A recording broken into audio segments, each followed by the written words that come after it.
Welcome to another OG After Dark, presented by our friends at Bloomin Blinds. Alongside Joe Giglio, I'm Joe Ovias. We are on the 5th floor of the Lenovo Center, where this game was going to play out one of two ways, Joe. Either NC State was going to hit a bunch of threes and the Will Wade sheets were going to get worked. Activated.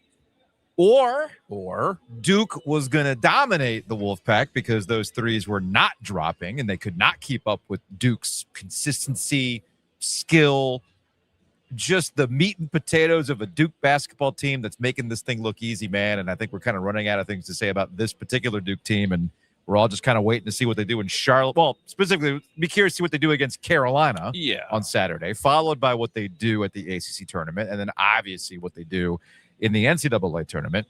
Tonight, this was a foregone conclusion to the point with about 5 minutes to go at that under, what was that? Was the under 8 that finally happened around 5 minutes? Yeah. Everybody cleared the fuck out of here. Oh, it was just like, well before. I mean, but that's when it really cleared out. Yeah, so the Survivor, the search was overplayed at halftime of this game. So first of all, let's talk a little bit about Duke. Let's start with Duke. Yes. Dame Sarr, your Wolfpack hero for the day. This is now the third time this year he has made three-pointers in a game. Second time in an ACC game. If he's going to score 16 points in a game, you might as well put Duke's name on the trophy. Yeah. Which is going to be difficult because they've never won it when winning in Raleigh. They've never won it in Indianapolis when winning in Raleigh. So that was a bad sign tonight, potentially, for the Blue Devils. As I was walking past the student section, there were a couple of guys that hollered at me, and they said, like, is this a win-win? And I looked at him kind of funny. I'm paraphrasing. I'm paraphrasing here. It's kind of like, it's like a win-win. I was like, well, if we win, we win. Awesome, right? Awesome, right? But then, Duke's going to go win a national championship. But if Duke wins, hey, we know what they're not doing this year. But who knows, Joe? Maybe John Scheyer is carving out his own path. There you go. Those were all under Mike Krzyzewski. No, if Sarr is going to dial it up like that, and really, Evans made 4 threes, but it was mostly window dressing. I thought in the first half, NC State goes zone, which was their wrinkle. Obviously, Will Wade was inspired by Micah Shrewsbury to go zone after Notre Dame had such a success against them. Didn't hate the idea of it. Maybe should have popped out of it after about 10 minutes. Rocky 2 where he fought right-handed until the last few rounds, and then he switched. Man, I don't remember. I think it was Rocky 2. Yeah, sure. I lost track. Mickey would have advised to switch back to southpaw after about 10 minutes. But I don't mind the effort there, the concept of what Will Wade was trying. But Sarr set an early tone to hit those early threes. And I think Duke's size was just, as we kind of expected, too much. Yeah. A 43-32 advantage on the boards, but Darian Williams, who started quickly, then got into foul trouble, then Alan Lubin, you knew only had so many fouls. That's why Scotty Adubi fouled out in this game. Cameron Boozer had a big scratch on his right bicep that looked like he'd been in a cage fight. But let me tell you, he's got that Hansborough. I know why people compare it to him, Hansborough. He's a much better passer than Hansborough. I'm not trying to diminish that. But he's got that draw contact, play through contact that Hansborough had down to the P and down to a T. And for the youths out there, if you don't know who Tyler Hansborough is, he's the leading scorer in the history of this fucking league. Do you think there are youths there out are there youths, who know who Tyler there Hansborough are is? youths who think maybe he's just the guy who got his nose broken, hey. there are youths who think maybe he's just the guy who plays pickleball with the God Man. Hey, but I think the kids are going to be all right, man. I mean, Phillip Rivers in the house tonight.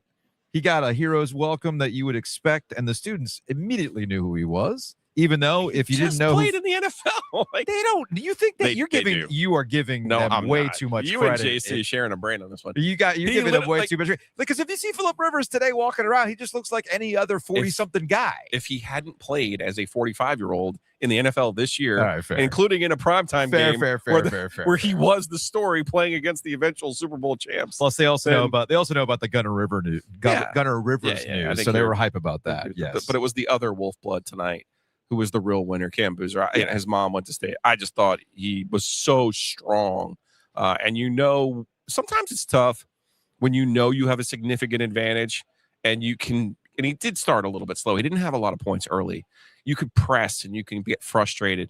This Duke team has a tremendous poise to them. And it's interesting. You can dismiss Caleb Foster. You can dismiss Sarr, for his efforts in other games, or even Gungba for his efforts in other games. They're not sexy. They're not lottery picks, but they all know their roles on this team. They all defend like their lives and their NIL money depend on it. And that's one of the things that you really have to give John a lot of credit for. This team is committed on the defensive end of the floor. I said earlier today with the podcast that I didn't think we'd actually be doing on a Monday morning. I said that John Scheyer should be your ACC Coach of the Year. Hard stop. And I understand that you're going to have some Virginia people who listen to this podcast, and we appreciate you. I appreciate you. Maybe Gilio doesn't, but I appreciate you. As long as you understand that I hate you, and if you respect that I will not flip no matter what you do. But here's the thing. Just respect it. So, like Matt, who does radio up in Virginia, responded to the idea that Scheyer should be the ACC Coach of the Year with, well, if you're going to focus on replacing 5 players that all went to the NBA, well, then look at what Ryan Odom had to replace at UVA. And it's like, well, guys, the idea the bag of garbage that was on their team last year. Well, and here's the other thing. Regardless of what you feel about Virginia, please explain to me how Virginia is unique in that situation in college basketball in this day and age, in the year of our Lord 2026, as you like to constantly remind people. It's a year-to-year proposition, and teams are cycling through rosters at an alarming rate because that's just what we're doing now in college basketball. And what you just referenced, though, is another reason why John Scheyer deserves a hell of a lot more credit than people want to give him. We're all focused on Cam Boozer. Totally understand that. We're focused on Isaiah Evans and whether or not he's going to be consistent from 3. But the players that you are referencing, okay, Caleb Foster, I'm sure there are some Duke fans that wanted Caleb Foster to transfer so they could bring somebody else in. Yeah, last year for sure. Okay. Instead, he's a guy who understands his role. Yeah. All right. You're looking at somebody like, I'm trying to think of another. You're looking at other guys like Malik Brown's understands his role. Okay. Brown's a wonderful calming presence, plays defense, boxes out. Yep. Patrick Gumbo's out there. Again, somebody that was crucial to be bringing back. It's actually something that Scheyer, we didn't get too much into it today because we were focused on, running through a lot of OG sports phone calls today. But Scheyer talked about this over the weekend and when they dismantled Virginia, in that, hey, man, there are some guys that we did double down on and bring back because they understand their roles. And I was actually talking to somebody about this before the game. I like when I play Guess Who Joe talked to, but I won't. It's okay. I won't do it out loud. It's fine. I'll actually just say who it is. Connor O'Neill. Oh, I was going to say, does it rhyme with Menden Bark? No. I did talk to Marks. He'll be on the show on Thursday. No, our conversations with Marks are out in the open. Like, there's nothing coy about our conversations with Brendan. Okay, young Connor. I was talking chatted up young Connor. Look, it's been a minute. I've laid this out. I mean, hell, I even said this to somebody on Duke staff today. Like, hi, I still exist. It's just been a busy year with some other things that I've been doing. But hey, man, just checking in, saying what's up. So, and I had that same conversation with Connor. Like, hey, man, good to see you, dude. I haven't really been around, for reasons that people who listen to the podcast know. And I was just chit-chatting with him during warm-ups and whatnot. And it's like, look, man, we completely understand that last year's Duke team was the generational. The generational 99. team. Okay. Yep. And I said, but sometimes we almost lose sight of the fact that sometimes you can be a just normal ass college basketball team and still be pretty freaking good. And I said, look, you've been around this team a hell of a lot more than I have this season. And he's like, yeah, man, we all recognize that team last year was singularly focused on destroying everybody because, as you said, it's a generational team. Yeah. Can you make it happen? And they got to the Final Four, man, right? This team could also get to the Final Four, but in a completely different way. And I've been saying this all season. It's a very meat and potatoes Duke team. They're so good at the basic stuff. They're so consistent on defense. And they also have another generational guy in Cam Boozer who's putting up big numbers this year that you're kind of running out of ways to describe them. And it's almost, if I wanted to channel my inner Josh Graham here and like workshop a freaking national take now, I would say that this Duke team might go into the NCAA tournament as one of the least hyped Duke teams we've ever seen that might be an overall top seed. Think about that. And the reason why is because they're doing this so coolly and efficiently and so unpretentiously that you're almost thrown off by that you cannot wrap your mind around how good they are at this. And here's another thing that I think is important. And you and I have talked about this a little bit, but I haven't really brought it up in the context of the show. Back to last year's team. Go back and watch Duke and how they operated. It was John Scheyer, the rest of the team, and not Cooper Flagg, right? Cooper Flagg was his own thing. Entity. He was his own entity. You did not really see him chopping it up in the normal Duke social media things. It was other guys, not Cooper Flagg, because he had his own thing going on, right? Clearly it worked out okay. Too busy making $40 million on actual endorsements. Clearly it worked out just fine. They had a hell of a year. Yeah. Okay. When the ACC went to the Final Four, that's a pretty good year. But this Duke team, go watch how they operate. I know this sounds weird to say, but it's very much like a normal college basketball team where the star player is involved with all the things that are going on with the rest of the team. Cam Boozer's a hell of a lot. We know more about what Cam Boozer thinks about this team than we do Cooper Flagg. Sure. Right? And all that stuff matters in how a team comes together, what they know their roles are. And a lot of that credit goes to John Scheyer for understanding what this group is and what the right buttons are to push for this group versus last year. They also play with a chip on their shoulder. Oh, yeah. In part because they didn't win last year and were yada, yada, yaing how they lost last year. They melted down. I know. In epic fashion. So there was a chip on this team's shoulder from the Tennessee game, to be perfectly honest with you. And they have, you got to give John credit also for this, because you say they're very cold and efficient defensively. They understand the assignment defensively, but they had a stretch there, Joe. The Georgia Tech, Florida State games, they gave up way too many fucking points to those teams. Oh, yeah. Okay. Then you had the Louisville game that they won, but the next game was SMU. Again, they won. But remember, SMU goes into Cameron and gives them all they want without Boopy Miller. Mm-hmm. So that was a dereliction of their defensive efficiency in that 4-game stretch. Mm-hmm. And John used that, by the way, in 4 wins, which is hard to do. So to their wins. In wins, it's hard to teach a team after a win. Ask any coach. You can always get your players' attention after a loss. Yeah. It's hard to get their attention after a win. Yeah. And he's done a phenomenal job with this group. And they're rolling into March the only way that they know how. Now they get a chance to pay Carolina back, the true canary in the coal mine game, because the team who wins that last game is usually the one that ends up in the Final Four. And sure enough, look at this. Look what we got.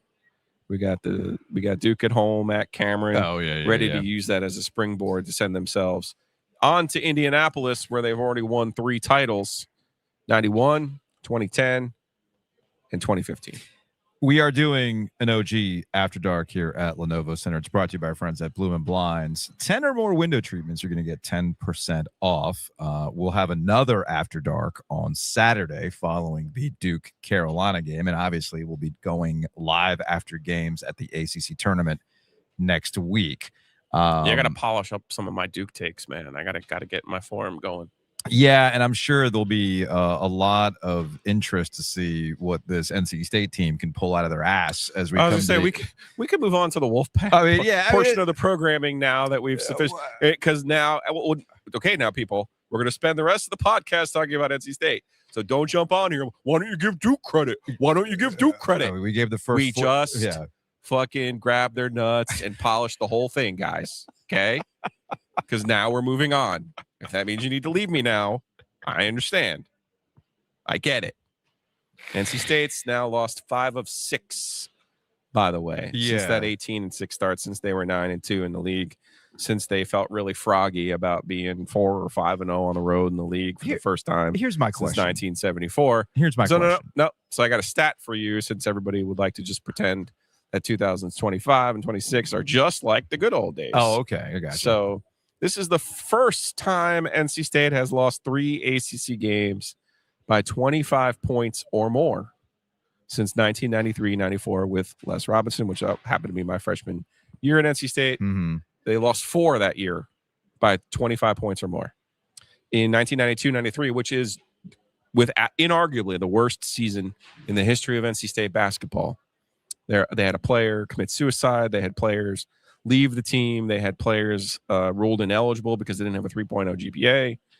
Always wanted to write about the lost season of 92-93, but that's inarguably the worst season of NC State basketball. That is now the company that Will Wade is keeping with these lopsided losses. Not even Mark Gottfried's 2017 team that got him fired lost 3 games by 25 or more.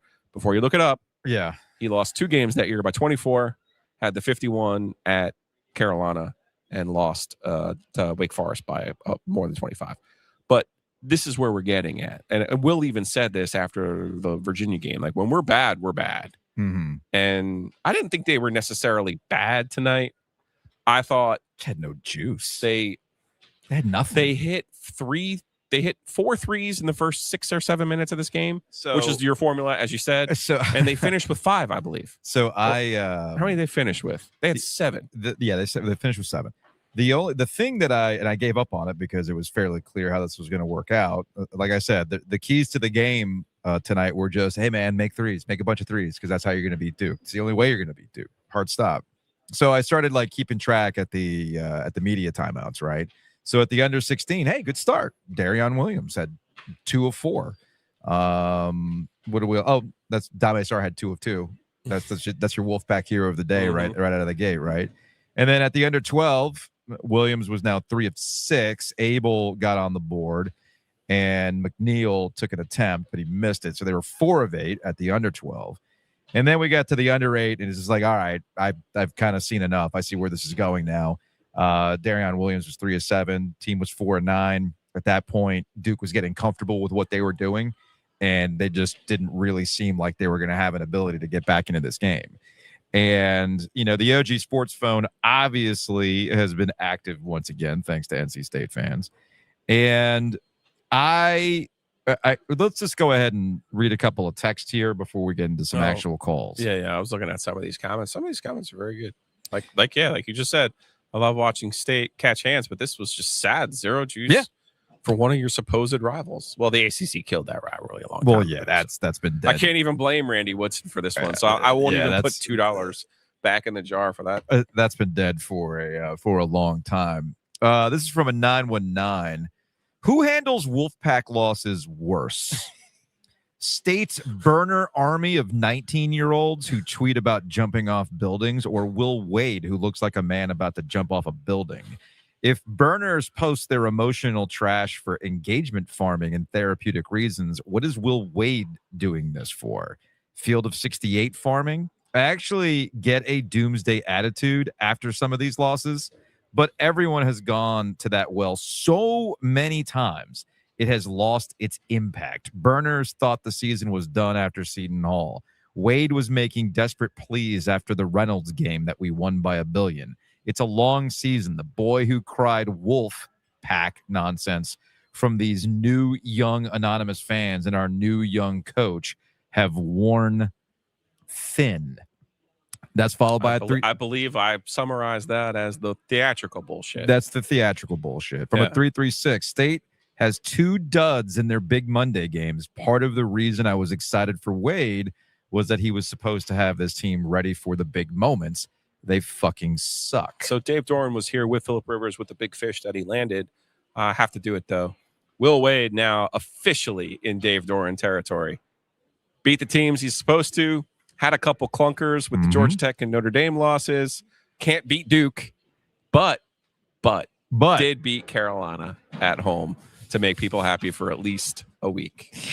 And even that win is starting to be, like I said, guys, a little more context with that win now. No. Okay, now the context is fine. They need it to be context free with the selection committee, because I know what Patrick said earlier today, but we're getting into the nuclear black swan territory here now. If they lose to the better coach on Saturday, who has an inferior roster, you're talking about Stanford. Listen to the words that I just said. Yes. If he loses to the better coach on Saturday and then goes to Charlotte and does not win a game, they may not even be in Dayton. From AT Rucker, $2, Joe. Yep.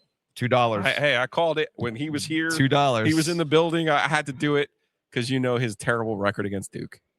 919 444-2211. Call the OG Sports phone and curse or don't.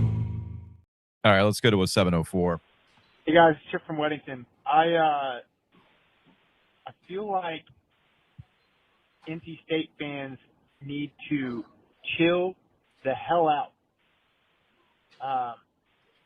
The deep desire that sits inside of our souls to commit seppuku every time that there's one thing that goes wrong is insane.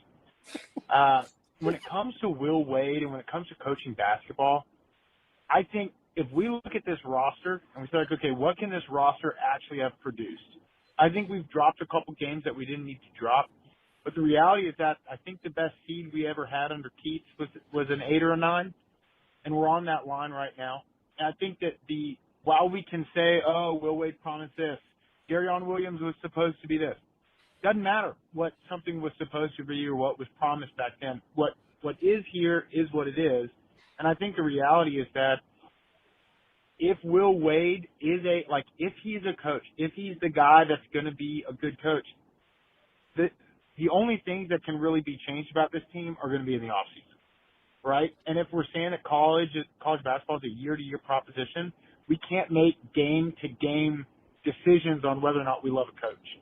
I just think there needs to be a little bit more time. I think he thought that he'd be able to get away with a smaller team, and that's just not true. You need size. Basketball swinging back the other way. You've got to have somebody that's 6'11" or 7 feet that can actually play basketball. And he's just not that guy, right? So I think just got to give it a little bit of time, calm the hell down, and just learn to watch a basketball game and be okay with what happens. I like that call, and that call would have made a lot of sense if we didn't do all the bullshit going into the game, and obviously the burnerverse and everything else, right? I like this comment from NC Sports 50. Could you all imagine the discourse if Hubert got 30-piece 3 times in a year? Oh, yeah. We know how that conversation would go. We absolutely know how that conversation would go. And look, I get the overall point of the call. I agree with that call. But hey, man, that is not what this was set up to be. Okay. Well, I'm not even without the Shakespeare in the Park, you would take this as a season that was a success in this specific sense. Like Dave Doran, when you think about his basement, if you say, well, the worst he's going to do is go 7-5, beat Carolina and make a bowl, that's a pretty good basement. So if you're saying to me about Will Wade, this will be his worst year, his basement is going to be he made the NCAA tournament and he beat Carolina, I'm just telling you as a basement. But you can't accept it as a basement when the theater in the park and all of the theatrics went with it. Even let's take the theater in the park, as you like to say, out of the equation. Basketball is not football, okay? No, it's not. Basketball is not football. And where I can contextualize and understand that NC State is living the life of a college football program that 99% have to live, okay? And you're just getting completely outworked when it comes to your budgets and what you have to make do and good players moving on to other things. That is not basketball. That's not right. That's not this.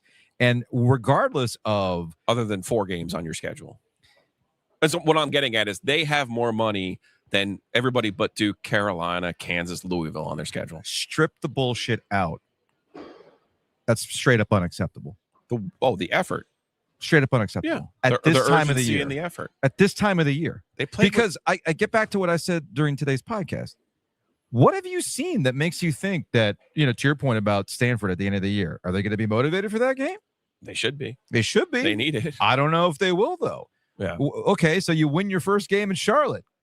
Cool. Do it again, right? And not have a night where you just look completely lost defensively or, my shot's not falling, so it's going to affect the entire game, right? So strip the bullshit. This is I really don't know how else to put it, that what you're seeing here is largely unacceptable for any coach. I don't care who it is. It's just not what you signed up for, straight up. All right, 704. All right, so as an NC State fan, it's all pointless. This whole thing is pointless. It's absurd. It's not even like the Albert Camus kind of imagine Sisyphus as being happy kind of absurd. Like, no one gives a fuck about Sisyphus. He lost. We lost. No one cares about losers. There's really no point. It's beyond frustrating. That I hate the soulless state of college basketball in the NIL era.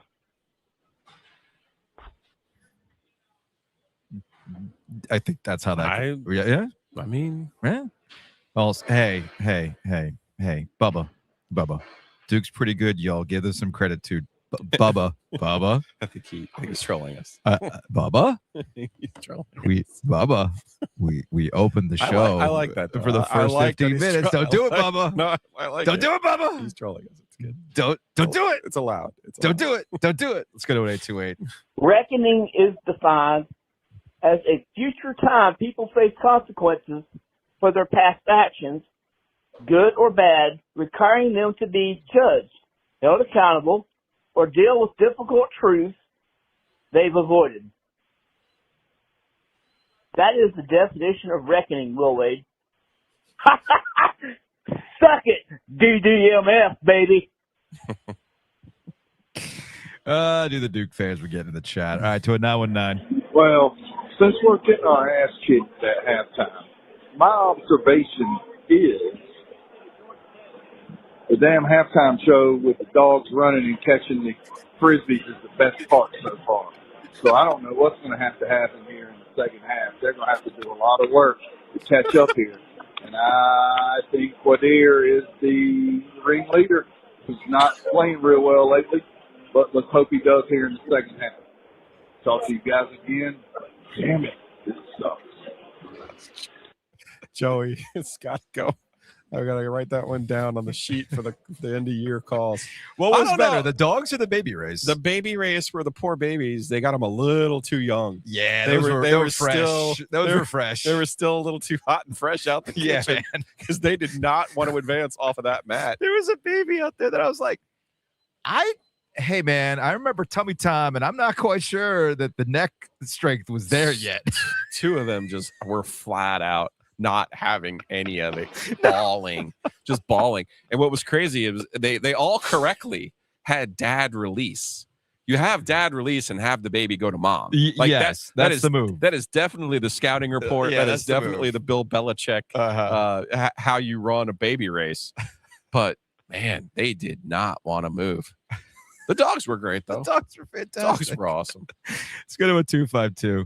Hey guys, I know that I have come on here pretty hot sometimes, and I am sorry about that. I now see what you guys were saying. I apologize. You were right. I just gotta say, I went to the game tonight, and I was expecting them to come out and do some good, play well. But I mean, they just got smoked. I mean, didn't come out good in the second half. They played like 10 minutes and didn't really do anything. And I left, and some motherfucking asshole tells me, what a fan. Like, bro, fuck off. I'm with you guys now. I cannot fucking stand motherfuckers who want to say shit like that. Like, we're down fucking 30 points. Get the fuck over it and do something about it, you fucking fat ass. Thanks, guys. I love the show. It's also Monday. Yeah, man, Monday night. I know tomorrow's. Guys. I mean, I know there's no school tomorrow because it's an election day. Yeah. I get all that, so I get to sleep in a little bit. That's great, but actually, I don't because I actually have to go. I have to go to a parent-teacher conference tomorrow. Ruck, who made the scoreboard, Anyway, by the way. Yeah. We raw dogged the game by showing up and realizing we forgot our baby bag.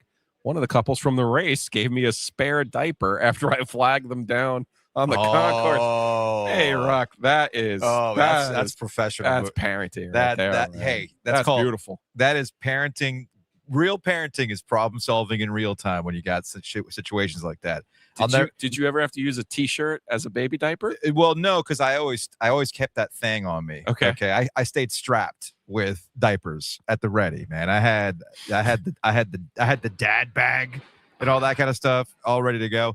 One of my greatest diaper changing achievements was, shockingly enough, in a Magic Kingdom line while we were waiting to go see Mickey Mouse. Really? Okay. And that kid absolutely blew the diaper out. Okay. I mean, you thought this was nasty? Nah, man. Y'all don't know about that. Okay. You're so rich. Now, I had the extra onesie with the, with the button snaps, right? Ready to go. So in line, I mean, bang, bang, bang. Okay. Didn't skip a beat. Nobody was annoyed because I was had the baby on the floor of the Magic Kingdom waiting for Mickey Mouse, swapping out that diaper. I was good to go. James I once had to drive James home from Darren's house. Yeah. In a kitchen towel. Oh, amazing. Yeah. But he didn't dump in the kitchen towel. He dumped in the diaper, and I didn't have another. So wait a minute. Did you have to go full Looney Tunes, 40s cloth diaper move? Mm-hmm. Nice. I wouldn't even know how to do that.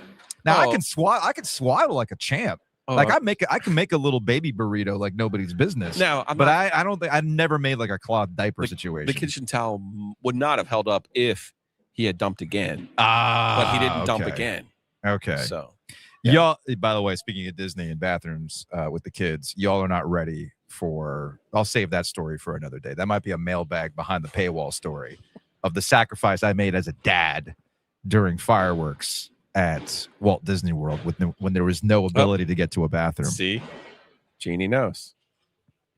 Well, Jeannie points on YouTube. What about the time you broke the Disney? Damn, Jeannie, that's a deep cut. You're right. It was one of my proudest moments. It wasn't that I broke the Disney toilet, is that it required not one, not two, but 3 flushes. And if you know anything about those industrial toilets at Disney World with the super powerful flush, I did walk away going, damn, I'm proud of myself for that. Hey, how could you tell the game wasn't that good? Just so you know. Also, shout out to Jeff Hamlin, an old radio colleague of mine. Where'd that comment go? We got some good comments. Because we had Camus and we have had all sorts of stuff going on right now today. Where the hell did that comment go from Jeff Hamlin? He's like, damn, you guys are actually doing the show. Well, yeah, here it is, Jeff. Jeff, why wouldn't we be? We got a lot of OG Sports phone calls to get through. Let's continue to a 704. Duke fan here. Enjoying this absolute shellacking in Raleigh, watching the fans, the students empty out with 4 minutes to go. Wolfpack Nation, I'll invite you to join us in the living room. There's a cuck here in the corner. We fucking on the John Scheyer sofa tonight. Go Devils. Let's go to an 828. I got to tell you, I'm a Duke fan, but shout out to Will Wade and that zone defense. I mean, it's been so effective all game long. Corey couldn't stop talking about it on the broadcast, and it's really impressive. Even down by 30 points here, they're still doing it, and I guess it's still just as effective. Good job, Will. Good job, Will. Yeah, I mean, I thought the first 10 minutes of the game, it gave them a little bit of life. But once Saar hit his first couple, and then I don't know how you confuse on the scouting report Isaiah Evans. He was literally, we're on the 5th floor. Yeah. Which is not 5 floors up here. We're like a good 2 stories up here. Like we're up. Oh, it was more than 2 stories. We're up. 3, 4 stories, whatever it is. He was wearing pink sparkly shoes today. Couldn't miss him. I don't know about you, Joe, but sometimes you just look down, find your guy. Yeah. You know, Foster was wearing green. Right. Hey, green means go. Let him fucking shoot. Right. Saar, they were letting Saar shoot even though he's hitting corner threes, which according to everybody's math is the easiest 3, but Will says no. And then the other guy wearing pink shoes, it's like, hey, just look down, guys. That's all. That's all. And you know, the other strategy, though, which would have been more effective, is to play a 5-out zone. I'm being serious right now. Sure. If you want to throw an alley-oop and score, go ahead. But Duke had more. You can't trade 3s for 2s if Duke has more 3s than you do in the first half. Like, yeah, no. Because I think that was going to be the premise. We'll trade you 3s for 2s. It's not what came home. But I thought the zone to start the game was not a bad idea, but it should not. Again, it was like Rocky 2. He should have switched. You're fighting right-handed. You go southpaw by the 6th round by the latest. Gotcha. All right, let's go to 1828. 3 minutes left to go. Duke's up by 30. I'm ready to have the conversation that Scheyer might get his ACC Coach of the Year this year, and Duke might run the table. Kind of wish NC State would have done a little better, though. Go Duke. Kind of mumbled there at the end. Not quite sure what they said, but hey, man, call in. Well, he was saying Duke might run the table, but he was also hoping that NC State would be a little bit better. Oh, okay. Sorry, that kind of got jumbled in my earphones for some reason. But regardless, yeah, I think, if I could be serious here for just a moment before we go back to the sports phone calls, I think that's the part of this recent stretch of basketball that, much like I've said in the past about we're going to have to talk about what we're seeing right now. Let's stop litigating stuff that doesn't really matter anymore, right? I've said that about it, and it's not that dissimilar to the Bill Belichick stuff at North Carolina. At some point, you got to move beyond all the promise. You got to move beyond what was discussed in the offseason. You got to move beyond the arguments about whether this is going to work or it's not going to work. You just got to start assessing the team for what it is. And I think that's the part that going into this stretch, it's the totality of it. Yeah. These are the good teams they're playing. Taken on an individual level, losing to Duke, get in line. Right. Not by 29. Well, there is that, but losing to Duke at this point, really, hey man, it is what it is. Okay. Which, just to go back to one of the great moments in podcast history. Yeah. That's the reason I was so happy in 2024 that State won. Talk about stolen valor. If that Duke team had gotten to the Final Four, that Kyle Filipowski. Oh, yeah. You know what I mean? Yeah, I know what you're saying. And we knew Flag was coming. We knew they were going to have teams like this. We knew they were going to have moments like this. If that horseshit 24 team had gone to the Final Four, that would have been proof that God does not exist. Well, I see what you were saying, but also I think it was Jaden who wrote this. Was it Chip or was it Jed? I forgot who wrote this in the News and Observer today. And they went back to the 2023 game that was here, right? Yeah. You remember? An important game. A very important game back in 23. If I remember correctly, because we were still doing radio at that time, your general premise was a chuckle in that, John thought he could come into this building and kind of get the calls. Get every call. His old boss used to get, right? Not yet, man. You're too. It's the old Cam Newton. You're not old enough to get these calls yet. You haven't built up the resume yet to get these kind of calls, right? And then you combine that with 24. It's not just losing to. You're bringing up the Elite Eight. I mean, they also lost to him in the ACC tournament too, along their run. But the point that I'm making here is that there's a little bit of, and I think we're seeing it this year with John Scheyer. There's still a little bit of Coach K in him for all of the outward, level-headed.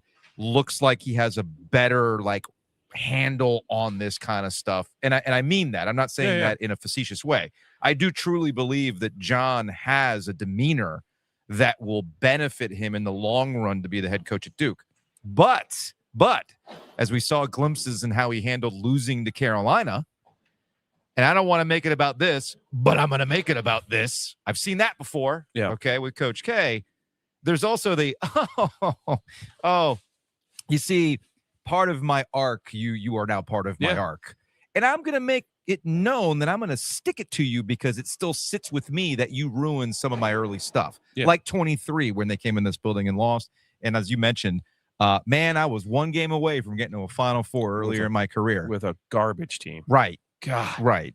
And that game wasn't even close. if I remember correctly. It was not close. I mean, we were all drinking that night, but I remember that. 23 is interesting because we sat here, me, you, Luke, we sat here, we watched the game. Yep. And we said, we know exactly how Mike Krzyzewski would handle this game. Yes, I do remember that conversation. He would take away their clothes. Yep. They wouldn't be allowed to change in the locker room. He'd light them up. He'd bench them. He'd do this. He'd do that. And that's why I eternally give John credit. He did none of those things. And he did everything his own way. And he's gone out of his way to not be like Mike. Mm-hmm. And that when that person is your mentor, that's really fucking hard to do. Oh, it's incredibly hard to do. Really hard to do. All right, let's go to a 252.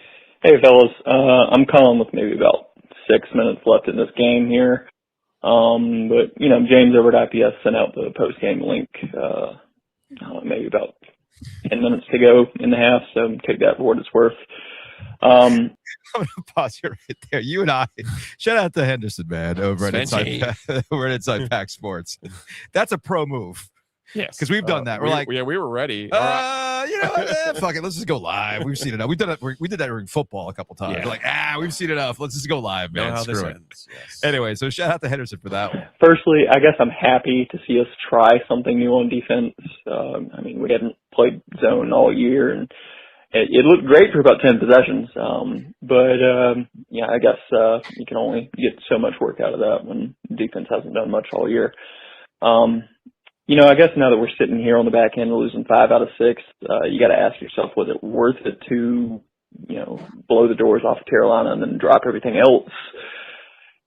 Yeah, definitely. At the end of the day, I mean, we still got plenty of stuff to figure out, but I still think we're locking for the tournament, and, you know, at least for the time being, we still have something that folks over in Durham don't have.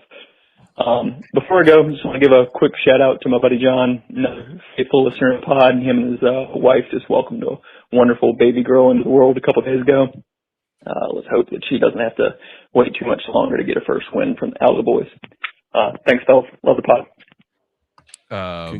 Congrats to that. Also, wait a little bit before you do a baby race. Still too. Yeah. Just wait a little bit for that. Yeah, that was a tough scene today. Yeah, I think I got off track in terms of like tonight, and I think the reason why I got a little knocked off track and on a tangent is just making the overall point that John, and I don't know what his post game is, and who knows if we'll ever get to ask him this particular question, but I do think there's a little bit of like you'd like to talk about those get back games. Yeah. You got me, yada yada yada. Well, I'm gonna put a little extra. You know, as the Cubans, as the Cubans would say, a little sazon on that, and wins like this. He said last year when he did a long interview with Billis. Yes, and he said that loss motivates me like more than people realize. And he wasn't talking about Houston because it hadn't happened. No, I think a lot of this year has been about the Houston loss because you hear his team and his players say, we practice end game situations all the time. Yes. That's what we do. We prepare now for these end game situations. So when it's close, we can close games out. You know, it's funny. You don't get as caught up in media machinations and availabilities and what they allow people to cover and what they don't. It's my background. But the people who do cover them, it's a frustrating exercise. And I had lamented on the program today, well, this is not a likable state team. It's not. But we probably would have a little more grace if we knew more about these players and had more exposure to these players. Sure. This comment, I think, brings that home. My theory is that state fans wouldn't be as angry if we knew anything about the players this year. Locker room interviews would be nice to show if the players care about losses like this. And if you don't know, their post-game setup this year is we call it the women's basketball setup because obviously in male media, you're not allowed to go into the women's locker room. Right. That's pretty obvious. Yes. So what women's basketball teams do is they typically bring out with the coach 2 players. So the coach sits there like the mother hen guarding the players. Now, Will at least allows the players to talk to the media without him being in the room. But it's 3 players at a podium answering questions from people they don't know. They don't know who these people are, right? Yeah, no. They have no interaction. They don't know. And Copeland earlier this year thanked the people from Syracuse who had come down and covered the game. And so it could be learned. It's a taught experience, right? But NC State, starting with Boo Corrigan, doesn't want any kind of coverage. He doesn't want any exposure for the team. He doesn't want you to know the football team. He does not want you to know the basketball team. So that's the reason why you don't know them. Okay? So for me, this is a failure at the administrative level for NC State. And to your point, if we're going to keep doing this every year, which likely seems to be happening, yes, you have to do a better job, even if it's what Duke does, and put it out on your own socials. So that because fans don't give a fuck if I ask questions or not. Nope. They don't care if I talk to anybody or not. No. But what they do care about is, like this one person is saying, show me some emotion, show me some realism, show me some also personality, so I can get an idea that you do care, that you are invested. Duke's very good at this. I think Duke this year in particular, yes, as you mentioned, Cooper Flagg, we knew nothing about that and guy. we were never going to, because that was the arrangement. That was what it was. That was the arrangement. But this stuff, if you watch their stuff, it's always Boozer too. Yep. And he's not hiding. No, he's not. Man, maybe that's the wolf blood in him. He's out front and center. He knows the deal. And that gets back to NC State, right? You talk about some critical moments during the season and what you're going to be the rest of the way. And for the most part, I do think, and I stand by what I said a couple of weeks ago, or maybe it was even last week. What is time, Joe? I really don't know. That weren't we just here for? We were. Will Wade. Game? I mean, I gave Will Wade credit for, hey man, you're trying to coach this team. Coach the team you have rather than the team you thought you had, right? Yep. And we kind of know what they are, but that still doesn't excuse the way they've gone about losing these games. No, it doesn't excuse having complete blowouts at the hands of Louisville. It doesn't excuse end of game situations where you blow leads, go to overtime, and then can't hit a fucking shot. Yep. It doesn't excuse the malpractice that was the Miami loss and how that all unfolded, right? And then you follow that up with just this game, like I was going over through I was going through the 3-point thing. Man, this game was over by the under 8 of the first half. I knew the rest of the way. NC State was never getting back in this game, and it really just was it was 47-30 at the half. How badly is NC State gonna lose tonight? Can they prevent Duke from? I think you even said it at one point. Can they keep them from scoring 100? Yeah, which they did. I mean, barely. Congrats. And that's when I get back to, let's stop talking about your metrics. Let's stop talking about, oh yeah, but this team had never gone on a 6-game road winning streak since the 1970s, Joe. 1974. They're doing stuff that NC State teams have never done before. Well, it turns out they're also doing things that NC State has not done before in a negative way. And that's why you never want to be paired with the 92-93 NC State. You never want to do that. And honestly, we got to stop with this business that metrics are the thing that tell you the true story of a season. They're not. Watch the games. And if you've watched NC State over the last 2 weeks, please tell me what you see. Scott. Yeah, no. Bright spot. Yeah. Mr. Brightside. Got the Chick-fil-A sandwich, man. That's important. That is important. Let's go back to the sports phone. This is a 919. Hey, guys. Watching the game. It's not even over yet, but obviously it's over. So I'm not even mad. I'm just thinking, well, maybe we can make another run in the ACC tournament or something like that. We're capable of just getting crazy and hitting threes. Clearly we cannot play defense, so we'll just have to outscore people. It can happen. Who knows? Hey, we'll see what the team next year looks like. As we said, it's a year-to-year proposition. Yeah, it is. This is probably a conversation we can have on Wednesday, right? We're doing the immediate aftermath today on the After Dark and whatnot.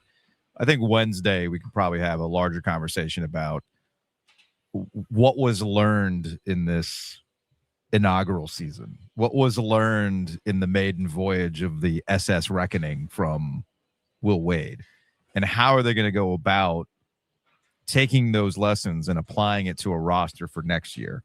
Because yes, has this year lived up to the hype? No. Does that mean this is how it's going to be the rest of this tenure here? Also no. But it also depends on what they learned and how they get back at this when it comes to a roster. You're making a face, Joe. Yeah, the defense down the stretch here as the season winds down. You had obviously you had the Louisville disaster, 118 points. Yeah. You get Virginia, they gave up 90. Notre Dame was 96 in overtime, and now Duke 93. Like I told you, 80 was a problem. What do you think happens when you give up 90?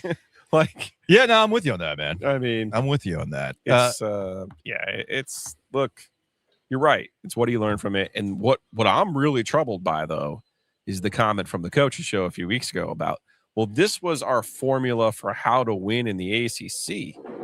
Well, there's your problem. You're setting up your equation for to solve the wrong problem. Yeah. Like win in the ACC. Well, what does that get you? It doesn't get you anywhere. Hey, let's see how the next 2 weeks plays out between the end of the regular season and the ACC tournament.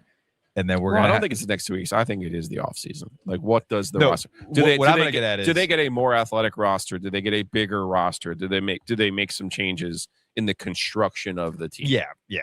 What I was transitioning to, because I've seen some of these things in the comments about all the comparisons to Carolina and NC State. This year, obviously, there's been the separation between the two. But in terms of the similarities between Carolina and NC State, we're very much dead on how NC State this year is North Carolina last year, right? What now were you laughing at? I've never watched this show before, but this is probably the most depressing 30 minutes I've spent on the internet in a long time. Which, hey, Blue Bananas on YouTube. I appreciate that comment. But I would also add, if you don't want to be depressed and and I'll just use the phrase from Sturgill Simpson, you want to fuck again, I highly recommend you just go find Sturgill's leaked album of Johnny Blue Sky's Mutiny After Midnight, and you'll feel a hell of a lot better. You won't be depressed. You won't be depressed. Welcome to the OG verse. Hey, you could have watched the first 15 minutes. Hey, man. We were positive. We were super positive on Duke on that one. From a die one not, I find myself back at this place again where I'm neither surprised or disappointed, just apathetic. It is the best place to be before the tournament. Probably. 704. Will Gunner decommit after watching that uninspired performance? This is the definition. Let the boy watch. This is Phillip Rivers. He can show the kid the Wolfpack aim for soft people. Yes. But you ain't know it until you come into the building and see Duke put it in your fucking ear. That is the epitome of Phillip saying, son, did I not tell you? Did I not tell you? Wolfpack ain't for soft people.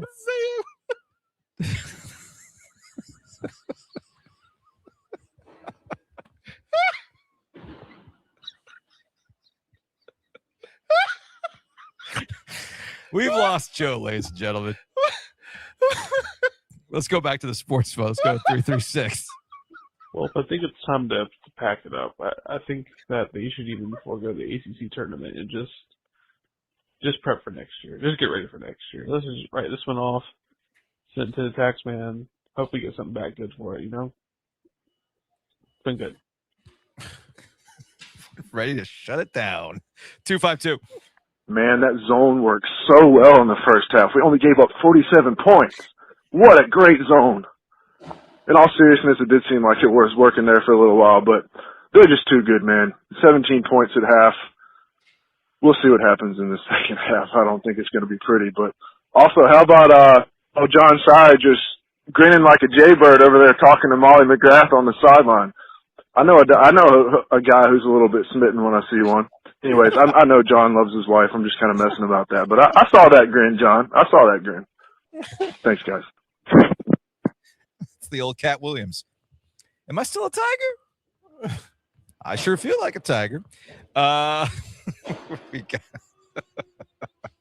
Yeah, says Jack says, let the boy watch. It has to be in the review. I gotta get better at my Will Ferrell. Oh man. From a 919, willing to give Wade a punt on this season As Gilio noted, the roster he ended up with isn't what he thought he had, but next year will be the revealing one. What he can bring in and how does he adjust based on what he learned this year? Yeah, man, that's going to be the question. From a 5-4-0, this Duke fan's flipping over to the OG After Dark after that Duke went over NC State to hear the phone calls, but I swapped the beers for Gatorades. I mean, it is Monday night. Yeah. And Yeah. I got You work gotta hydrate, man. in the morning. Well, you got to get that B30 or whatever it is. Yeah, well, what was we Carbon 60. Carbon 60. Yeah, we got to get that shit you before gotta get the that birthday. Carbon 60. Before the Man, that zone work. All right, to a 910. Hey guys, Jack from Raleigh. I'm at the point in the season where I'm not even fired up because it was so predictable it was going to happen. We get down by 5 and it might as well be 30 because we give up.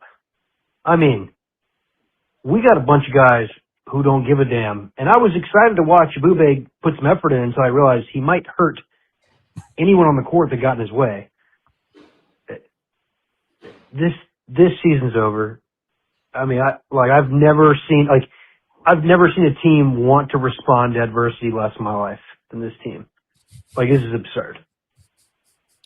There's no we hosted 2 5-stars tonight, and it might as well have been a free official visit for Duke. And we wonder why we keep losing recruits to Duke. I mean, good God. Yeah. I mean, that goes back Ready to for year 2. Ready for year 2. That goes back to Maui, the adversity thing. Because the first sign of adversity was a Seton Hall game. And it was just okay. Yeah. Then you Seton Hall, Texas, Auburn, they all followed that script. Yeah, man. I mean, that's the hardest part about putting a team together year to year. I mean, how do you know these guys? Who did he really know on this team? He knew Copeland because he had him last year at Maynese. He knew Alan Breed, who he had last year, but he didn't play. I mean, Breed didn't play last year. So who do you really know? I mean, you spent most of your money on Darian Williams, which is fine in theory, on paper. Arsenault, Holloman, they both got a decent chunk of money too. Those are the 2 guys in particular who should have been the added toughness, the defensive intensity, given their background. Holloman from Michigan State, Arsenault from Houston. But that's a classic example of take the guy out of Jersey, but you can't take Jersey out of the guy. You took those 2 guys out of these great defensive programs, and they seemingly lost their will to defend. And that is a failure on Will. The people are, I want to punt on this year. Let's figure out what we learned. No. Those are the kind of things, though, I get the sense from afar. I don't, honestly, guys, I don't know any of these guys. I don't know any of the coaches. I'm laying it all on the table for you. I'm just watching these games. That's it. That's all I do now. Okay. I don't think Will loves this team. And that's based on part because the comments that he's made. But it also is in part based on remembering his VCU teams, remembering his LSU teams. It's also in part of me watching that Alabama-Arkansas game going, honestly, I thought that's what NC State was going to look like this year. Yeah. Athletic, long, maybe not the greatest shooters, but just tough as fuck, hungry, angry. That's the thing. And you aggressive. I watched Will's introductory press conference again today. Because there are some truthers out there about what the reckoning is and what the reckoning is. And that's fine. I will do that another day.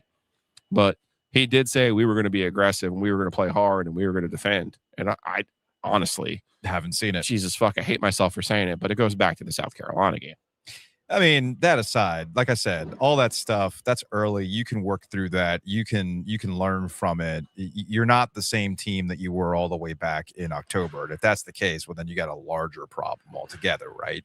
And I think that's probably the thing that has everybody looking at this kind of funny over the last 2 weeks. That toughness, it just hasn't been there. All right, a couple things before we say goodbye. This is from an 804. Gilio, can we please stop with this law of the wolf thing? It's patronizing.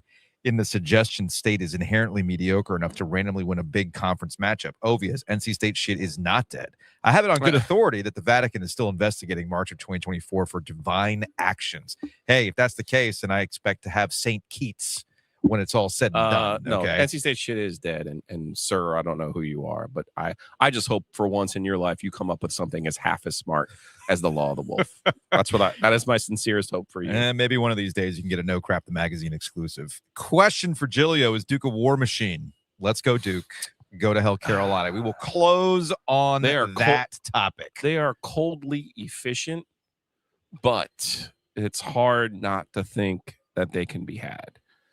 You look at the It's not so much the Carolina game because it's just a unique situation. Yeah, I'm not going to extrapolate much from the Carolina game other than Boozer being in foul trouble, obviously is an issue for this group. The Michigan game, you can take, hey, we played them on a neutral court, we beat them.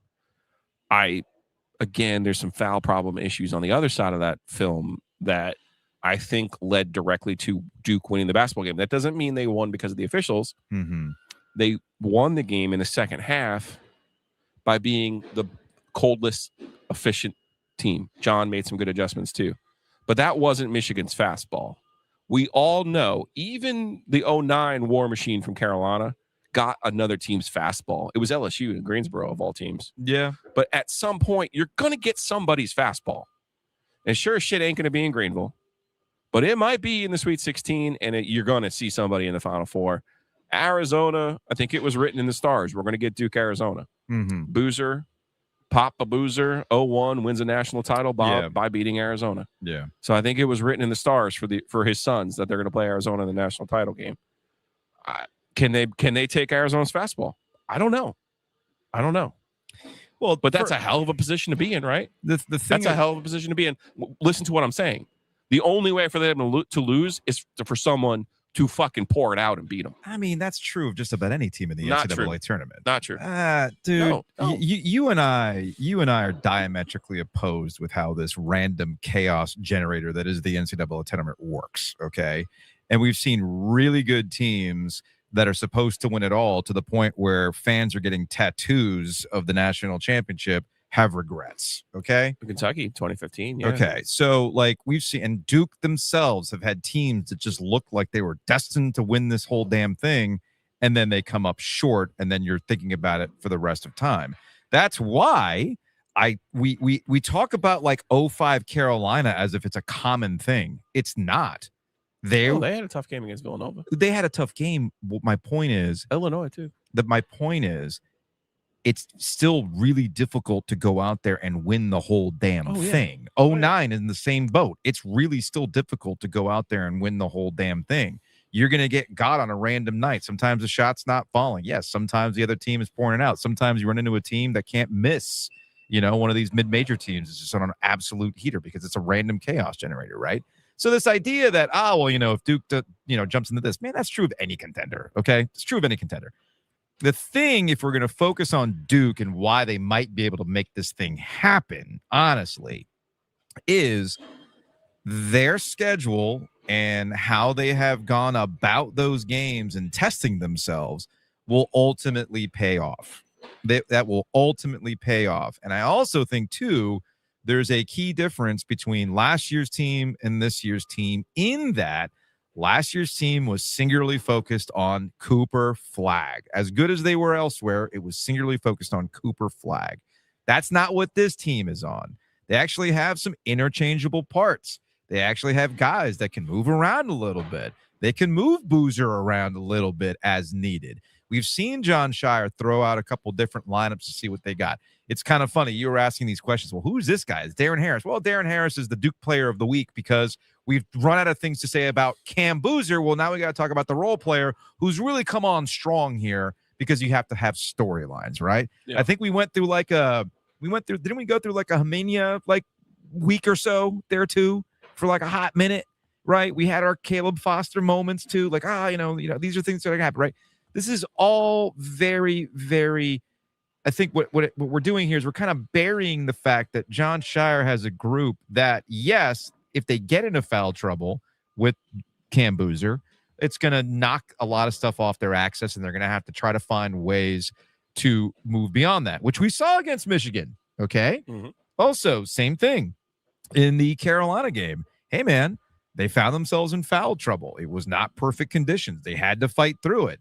And it just so happened that Seth Trimble had his moment in the Carolina Duke lore for 0.4 seconds. They finally had a lead. But let's also not misremember that Cam Boozer had a clean look at it at the end. Mm-hmm. It just didn't go in. That's basketball, man. That's basketball. So all of this is a big wind-up to say, I actually trust this Duke team more. in these situations because Than last year's team. because they've been in them more.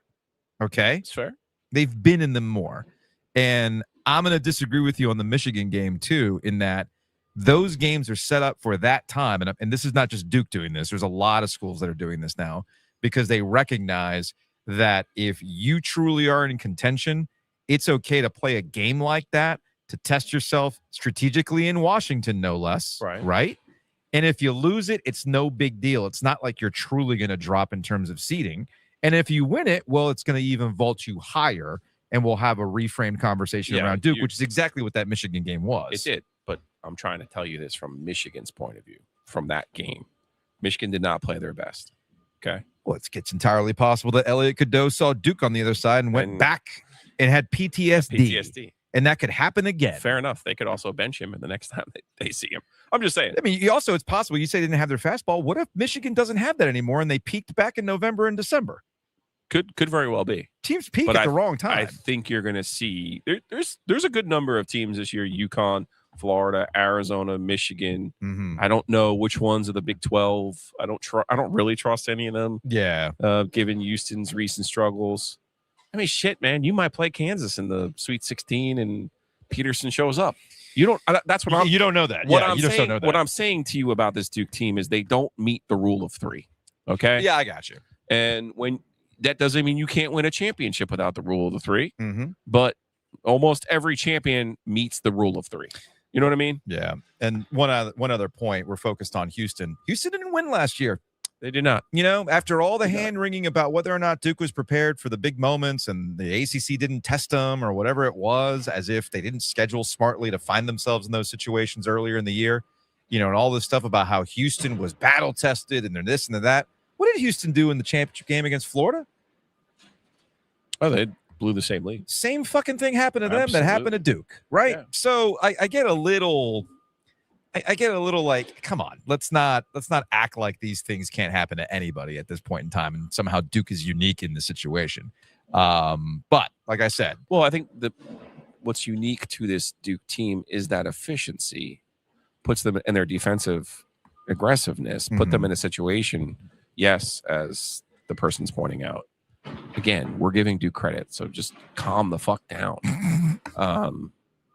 What they do is they put themselves in a position where you do have to play your best. You do have to play a clean game to beat them. And that's where I'm kind of getting at with them. Who have we seen really? And I think size will bother them. I do. Well, that was supposed to be the Michigan game. The foul trouble to the one player kind of derailed Michigan getting that type of advantage. And then the tightness. Michigan was tight in that game. They were stage fright, to your point.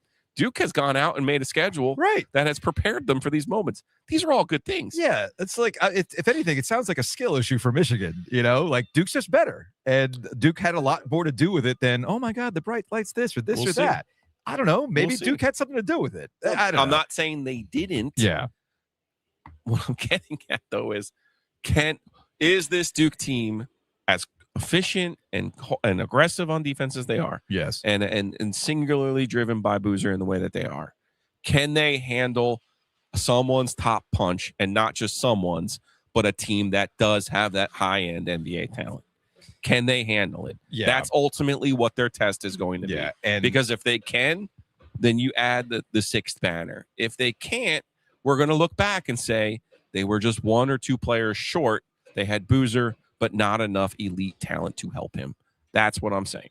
Florida. They beat Florida, but Florida was 6-4, and now they're like 28-4. Like, Florida's on a fucking heater right now. I'm just going back to their schedule and having only lost twice this season. They've basically handled the tests that have been thrown their way. And the last thing I'll say about it is what I started with and what I put out on social media. I think the problem with Duke ultimately and how we talk about them. I spent the whole first 20 minutes, you dumb fuck. Yeah, guys, we've been on now for an hour and 10 minutes. We started the show praising Duke, and we're closing the show praising Duke, okay? So chill out, guys. My goodness. I didn't realize validation from us was very, very important to you. But in a way, it's actually kind of flattering that you require our validation to feel good about your team. That's fine. I get it. We appreciate that, honestly. The last thing I'll say about Duke is what I basically put out on social media, and I'll stand by it. We're having a hard time talking about this Duke team because they're so damn good at the basic shit that you think other teams should be good at. Why can't you just handle the basic shit? Why can't you just play defense as well as they do and give effort the way that they do? Why are they so damn consistent at these things?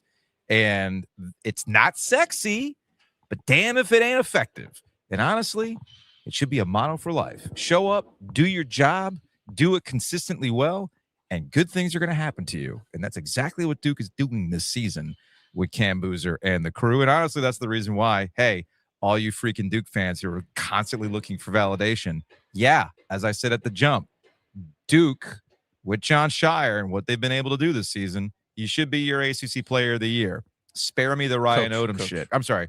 He should have been Player of the Year at one point, right? No, I'm kidding. As the coach National of champion, that's oh, pretty good. yeah, it's pretty good, right? Pretty good. He should be the ACC Coach of the Year. You can spare me the, oh, well, nothing was expected of this team, and look at how they performed, or look at Ryan Odom was able to rebuild. Well, you know what? Everybody's got to do that now in college basketball. Duke had to rebuild. They had, but it's easy there, Joe. It's super easy. Anyway, that's going to wrap it up for this OG After Dark. Duke fans, look at them looking right at you right now. You can make fun of NC State fans all you want. You can make fun of Carolina fans all you want. But understand that when you constantly are like, give us validation, it comes off just as bad. Just as bad. It's there. The compliments are there. We're lauding them. They're good. We've said it multiple times. Chill out. Cool? We good? We good? Awesome. 5 stars only. Positive vibes only. That's going to wrap it up for the OG After Dark. Big thanks to Bloomin Blinds. Check them out online. BloominBlinds.com. INBlinds.com. Call them directly. 10 or more window treatments. You're going to get 10% off your window treatments. We'll see you Wednesday. We'll see you Wednesday for a normal show. Peace out.